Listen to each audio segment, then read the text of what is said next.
Siyempre para hindi isipin ng mga Manileño na yung dalawang kalaban itong si Hani Lacuna ay ginigipit ng COMELEC, isyuhan na rin ng show cause order itong si Hani Lacuna para mapagpaliwanagin diyan sa vote buying na yan. At itong si Stella Kimbo, pinagpapaliwanag na rin ho ng COMELEC. Naku, parang hindi yata mauubos yung mga 7-7 scheme.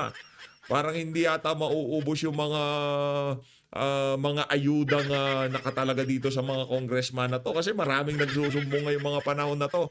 Hanggat hindi kasama ang pangalan ni Luis Tro at itong si Doc Frasco sa mga inisyuhan ng show cause order na yan ng COMELEC dyan sa vote buying, hindi ho tayo basta-basta maniniwala. Ano lang ho yan, gimmick ika nga. Unang na-issuean na show cause, ang si Sam Versosa at itong si Yorme Isko Moreno. Ngayon para hindi magmukhang ginigipit ng COMELEC itong dalawang kalaban itong si Hani Lacuna, pati si Hani Lacuna magpaliwanag ka na rin. Kunyari lang para naman hindi masyadong di ba? Hindi masyadong obvious na na ginigipit ng COMELEC yung dalawang kalaban itong si Hani Lacuna. Pero alam naman natin na lang yan, 'di ba? Panahon ng election ngayon, 'di ba?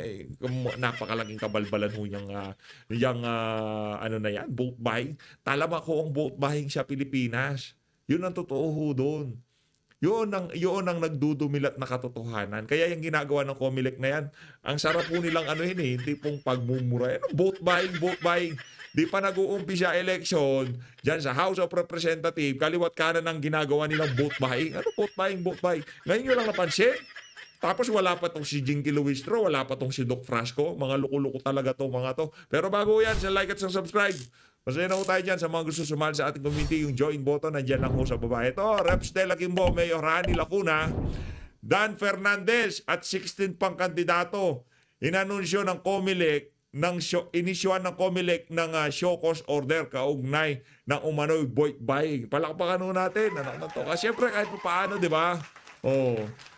Paano uubusin itong mga congressman na to yung kanilang 7-7 scheme? Paano wawaldasin yung mga kinita nila dyan sa mga hearing dyan sa House of Representatives? Di umano base ito sa mga nagsasalita sa social media na di umano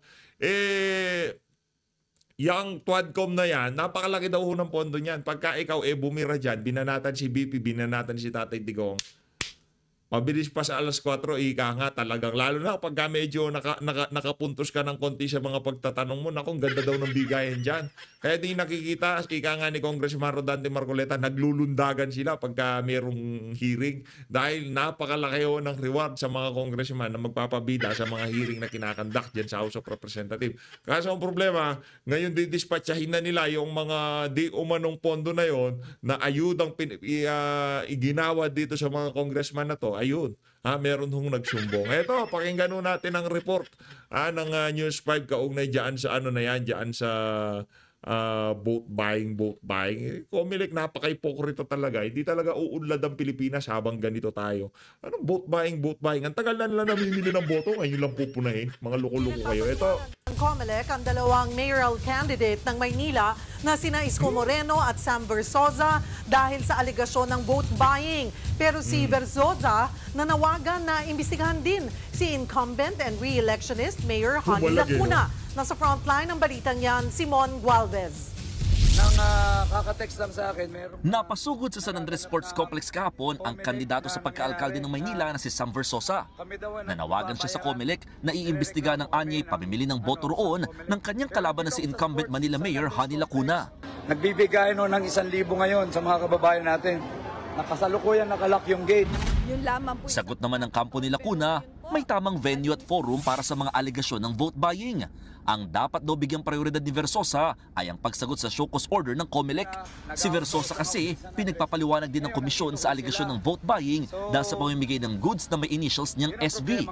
Pero sabi ni Versosa sa programang Sa Totoo Lang sa 1PH, hindi siya namimili ng boto kundi tumutulong lang. Namimigay ako ng gamot, namimigay ako ng pampagamot, namimigay ako ng school. Brad, baka hindi ka na nasabihan ng mga advisor mo Panahon ng kampanya ngayon. Kung di ka ba naman sa kalahating Ay, alam ka ng toko, bawal nga yan. Tanggalin mo na yung branding. Basta ipaalam mo na lang na, basta yan, tulong na yan, galing kay Sam Versosa. Hindi mo na nga dapat pinagmamalaki. Talagang ibinida mo pa dyan sa interview mo. Ay, ebidensya na yan na talagang vote buying yan. Ano mang uri ng pamimigay ng kung ano mang klaseng pabor sa mga ang tawag dito. Meron nga meron nga certain amount kada botante na dapat mo lang mawaldas na maibigay. Pero pagka pinamimigay mo na gamot, candles, naku, yari ka dyan. Kaya kung ako dito sa Comelec, qualify nyo na yan. At isabay nyo na si Hani Lacuna, si Yorme Isko na lang itira nyo dyan. Dahil yan si Sam Versosa, ano gagawin yan? Mag-networking tayo sa buong lungsod ng Maynila. Ganun gagawin natin. Yari tayo dyan. Di pwede ganyan sa lungsod ng Maynila. Kailangan dyan. Kailan nyo, ito, hindi ako taga dyan Pero tanungin natin yung mga kababayan natin, mga taga-lungsod ng Maynila. Yan bago yan si Sam Versosa. Yang si Hani Lacuna, nasubukan nyo na.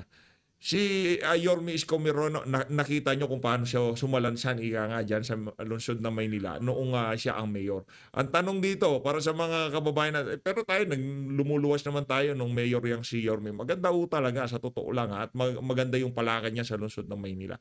Pero wala tayo dyan, kaya hindi tayo taga dyan, kaya hindi tayo pwedeng basta-basta sabihan yung mga kababayan natin dyan na ganito gawin nyo, ganyan gawin nyo. Kayo hong nakaranas kung paano magserbisyo si Hani Lacuna, kayo rin na nakaranas kung paano magserbisyo si Yorme. Timbangin nyo mga kababayan, pero base sa ating nakikita, bilang Miron dyan sa lungsod ng Maynila, mas nananay sa atin yung panunungkulan nitong si Yorme Isko Moreno. Yan si Sam Versosa, magne-networking tayo walang umpay pagkaya na naging mayor.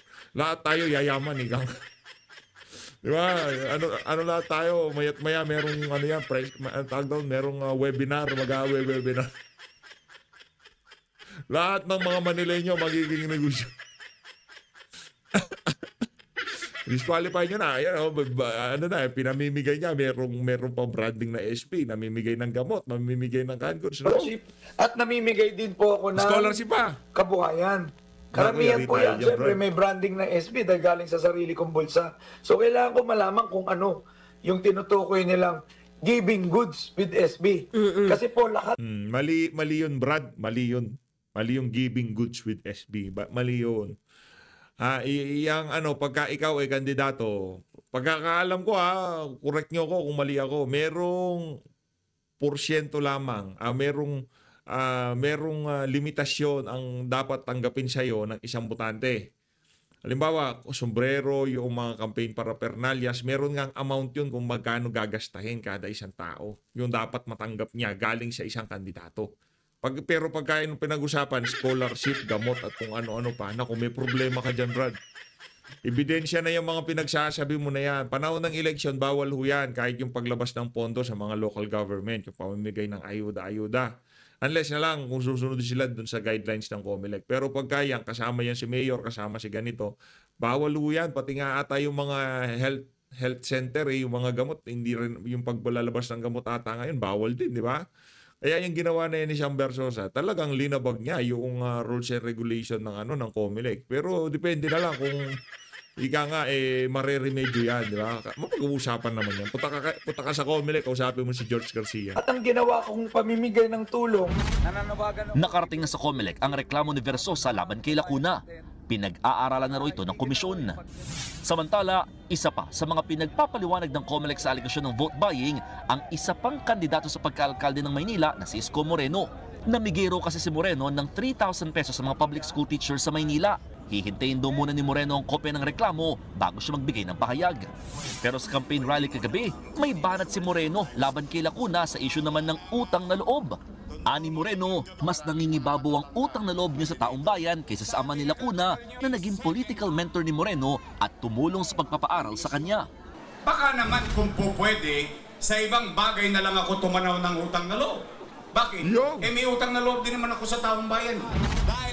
Nagbabalita mula sa frontline, Mon Gualvez. Meron kasi mga tao, kahit na ano pang itulong nyo sa kanila, yung utang na loob, hindi nabubura ho yun para sa utak nila. Kahit ano pang itulong nyo sa kanila, nako. Yan kagaya nitong si Hani Lacuna, nako, sumbatero din pala itong si Hani. Marami ko kasi talagang ganyan, mga sumbatero. Maraming ganyan. Ikaw naman, Yorme, hindi ka naman pala magiging Yorme kung wala yung ama nitong si Hani Lacuna. Oh. Ano ho yan? Kahit na anong... ito, hindi naman siya dinidepensahan ko si Yorme.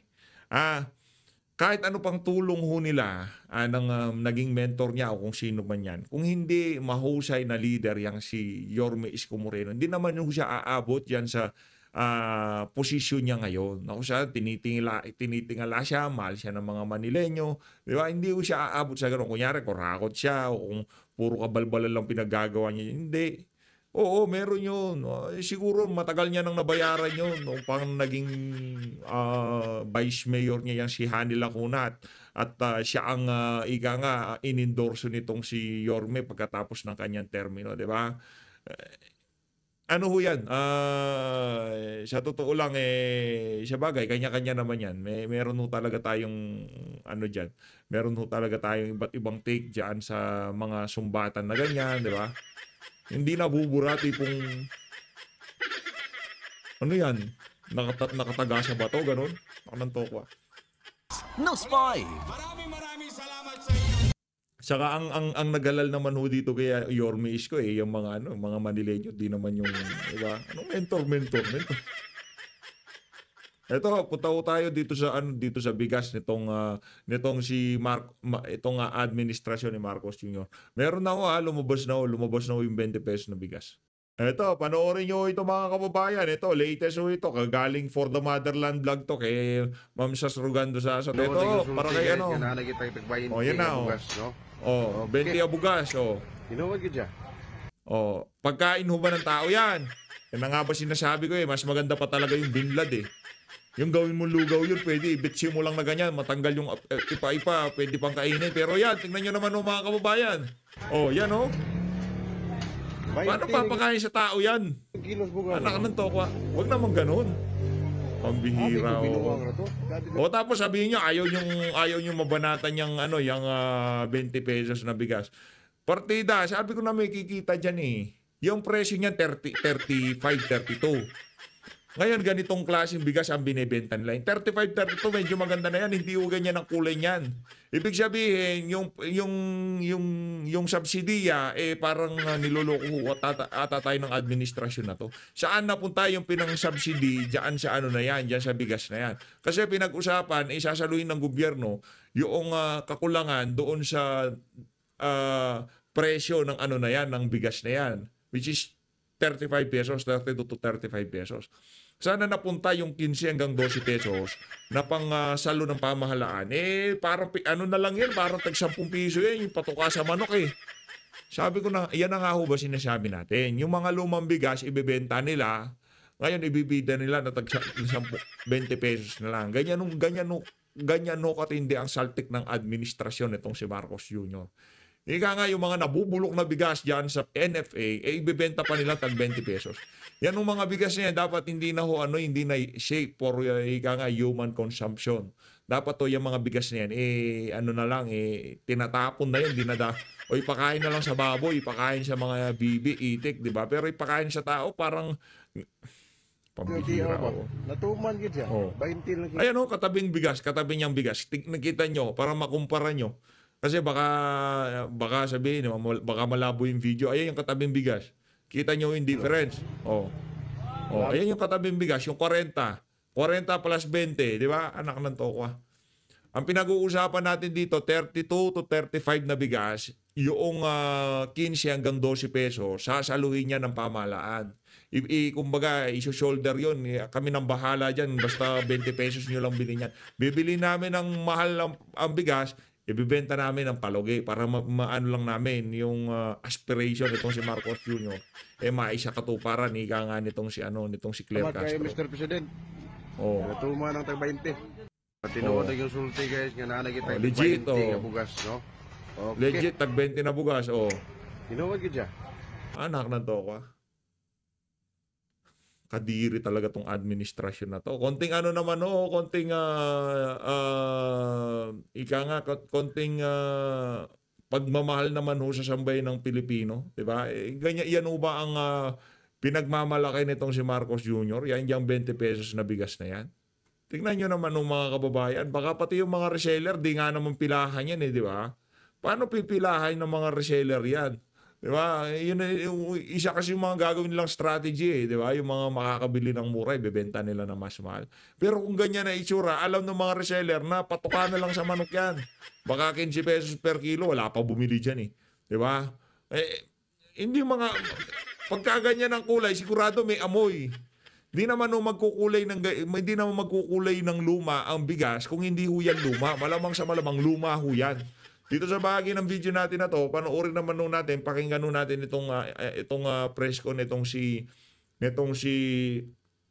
Claire Castro, kaugnay doon sa mga ilinabas nitong si Francis Tolentino na kung saan kolela to siya sa mga survey. Ngayon gumagawa ho siya ng issue na kesyo meron mag-i-interfere daw ang Chinese government dito sa papalapit na 2025 election. Brad, ito para dito kay Francis Tolentino.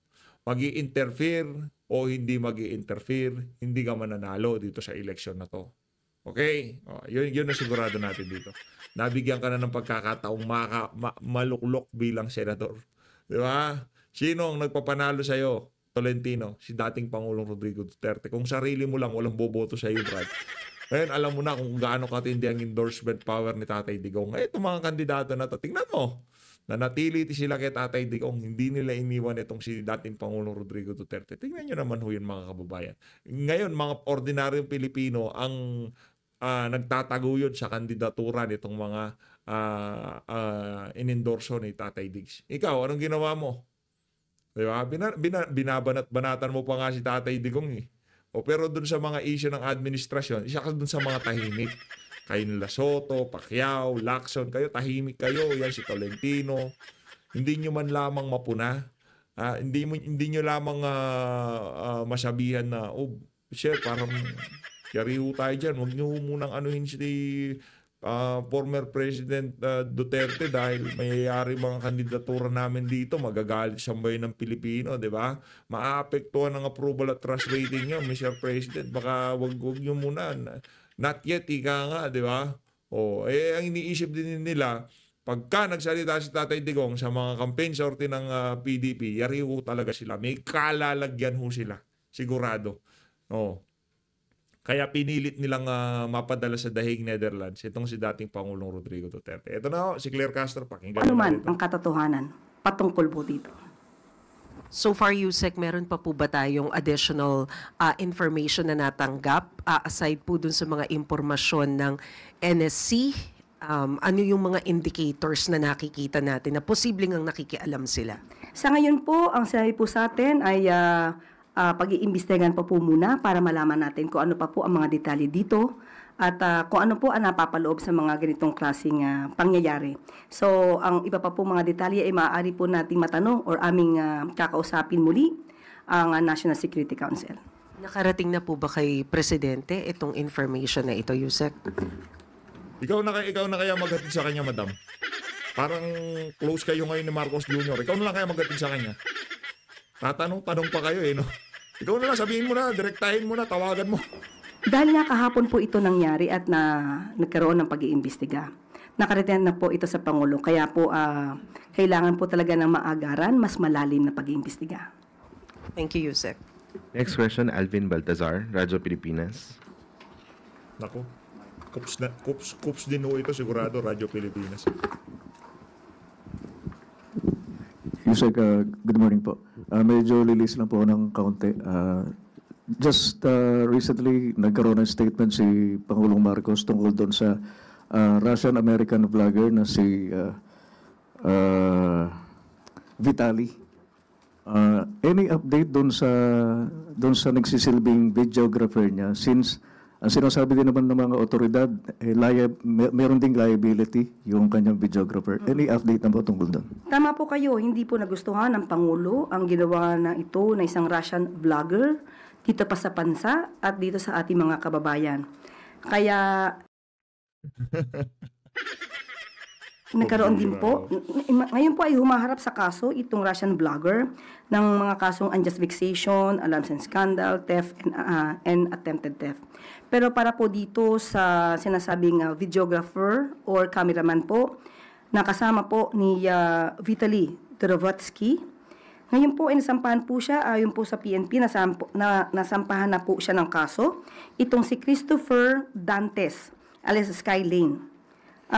Nasampahan po siya ng kasong unjust vexation or in relation to RA 10175 and RA 995 at saka po Anti-Photo and Video Voyeurism Act. Yan po ang latest po mula sa PNP. Just to give us an idea, Yusek, ano po ba yung pwedeng maging kaparusahan doon sa mga kasong naisampa dito kay Christopher? Sa aking pagkakaalam, unjust vexation malamang po ay mga 30 days na imprisonment or fine.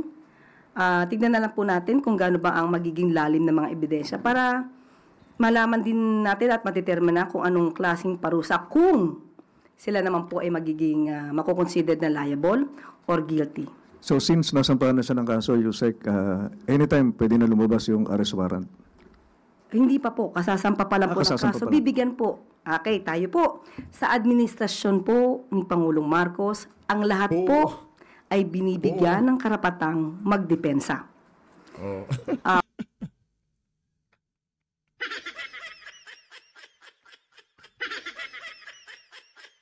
Lahat daw ay binibigyan ng karapatang magdepensa.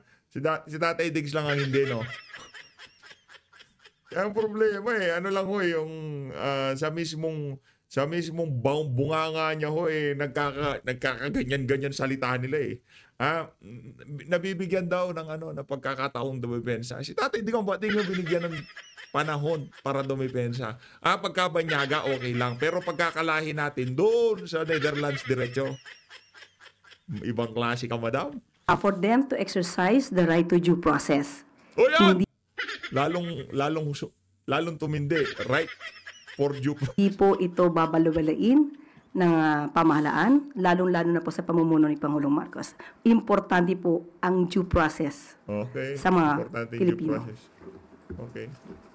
Next question, Eden Santos, Net 25. Importante ang due process sa mga Pilipino. Di bangag ka na rin.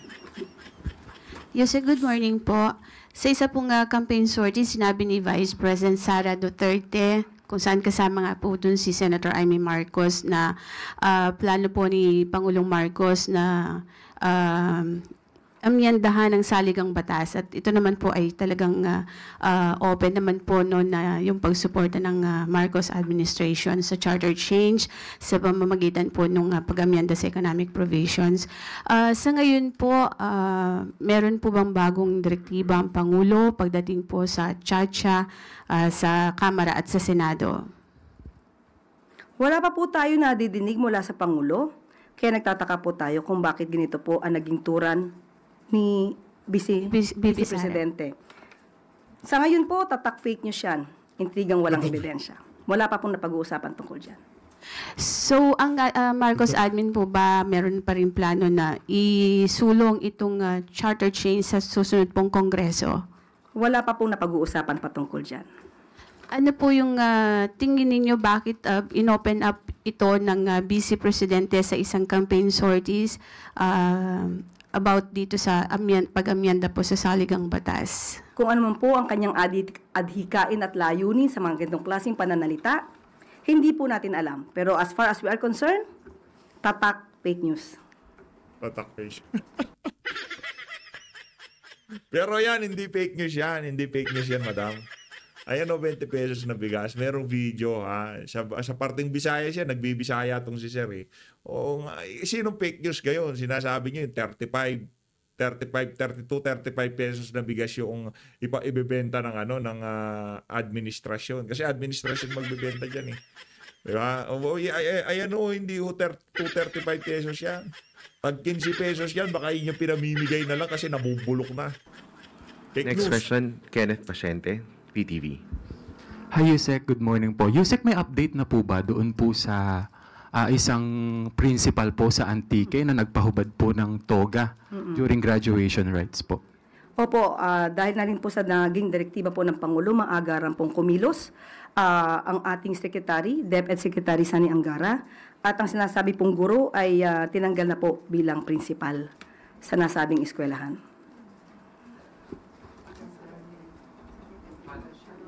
Follow-up question, DepEd. Maricel Alini. So, ma'am, tinanggal as in removed, hindi na siya pwedeng as principal, pero lisensyado pa rin po ba siya? Tinanggal naman po siya sa pagiging principal. Yung yung license naman po niya ay hindi naman manggagaling sa pag-uutos ng Pangulo o ng DepEd Secretary. So, does it mean po na pwede pa rin siyang magturo sa ibang mga public school? Allowed pa rin po ba siya? Allowed pa rin po siya at syempre titignan pa rin po kung ano ba ang klase, ang kanyang behavior. Kailangan po yan. Importante po yan, lalo na po at siya ay isang guro. Thank you, ma'am. Follow-up. Follow-up question, DepEd. Gilbert Perdes. Matatapos po ba? Ay, sorry po. Sorry po.